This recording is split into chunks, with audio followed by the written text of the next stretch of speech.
అమెరికాలోని Los Angeles లో వలసదారుల అరెస్టులు తీవ్ర ఉద్రిక్తతలకు అల్లర్లకు దారితీశాయి. ఇమ్మిగ్రేషన్ అధికారులు, హోంల్యాండ్ సెక్యూరిటీ అధికారులు లాస్ ఏంజల్స్ లోని పలు చోట్ల తనిఖీలు చేసి అనేక మందిని అరెస్ట్ చేశారు. వారిని వెంటనే విడుదల చేయాలని స్థానికులు చేపట్టిన నిరసన అదుపు తప్పింది. భద్రతా బలగాలతో ఆందోళనకారులు ఘర్షణకు దిగగా బాష్పవాయు గోళాలు ప్రయోగించారు.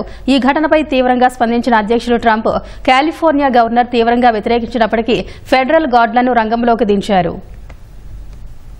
అధ్యక్షుడు డొనాల్డ్ ట్రంప్ ఆదేశాల మేరకు అమెరికాలో అక్రమ వలసదారుల ఏరివేత ఉధృతంగా కొనసాగుతోంది. అక్రమ వలసదారులను తిప్పి పంపుతామని ఎన్నికల్లో ట్రంప్ ఇచ్చిన హామీ మేరకు ఫెడరల్ అధికారులు లాస్ ఏంజల్స్ లో చేపట్టిన ఆకస్మిక తనిఖీలు తీవ్ర ఉద్రిక్తతలకు దారితీశాయి.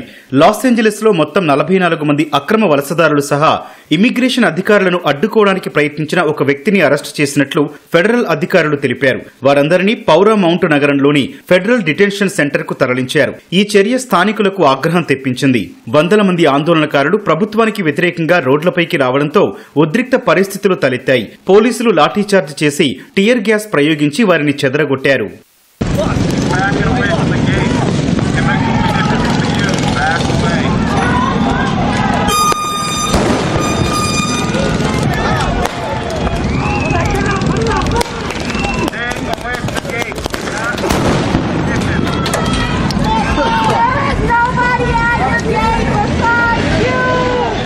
Service employees international union California అధ్యక్షుడు డేవిడ్ హ్యూయర్టాను కూడా అధికారులు అదుపులోకి తీసుకున్నారు. దీంతో ఆందోళనకారులు ఆయన్ను విడుదల చేయాలని డిమాండ్ చేశారు. లాస్ ఏంజలీస్ లో పరిస్థితిపై అమెరికా అధ్యక్షుడు ట్రంప్ తీవ్ర ఆగ్రహం వ్యక్తం చేశారు. California governor Gavin Newsom, loss Angeles mayor current boss తమ బాధ్యతలను నిర్వర్తించకుంటే ఫెడరల్ ప్రభుత్వం జోక్యం చేసుకుని సమస్యను పరిష్కరిస్తుందని హెచ్చరించారు. తర్వాత కాసేపటికే కాలిఫోర్నియా నేషనల్ గార్డ్స్ ను రంగంలోకి దించుతూ ట్రంప్ నిర్ణయం తీసుకున్నారు. లాస్ ఏంజలీస్ లో ఆందోళనను అణిచివేయడానికి 2000 మంది కాలిఫోర్నియా నేషనల్ గార్డ్స్ ను మోహరించాలని ఆదేశాలు జారీ చేశారు.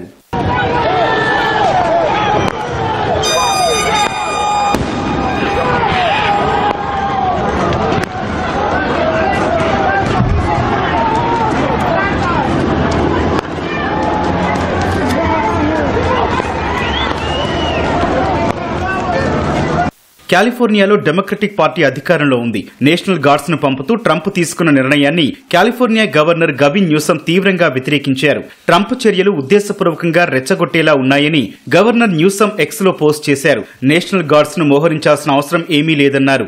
రెండో రోజు లాస్ ఏంజలీస్ లో ఆందోళనకారులు నిరసనకు దిగారు. వారిని అణిచివేసేందుకు పోలీసులు, నేషనల్ గార్డ్స్ రంగంలోకి దిగారు. బాష్పవాయు గోళాలను బలగాలు సిద్ధంగా ఉంచాయి.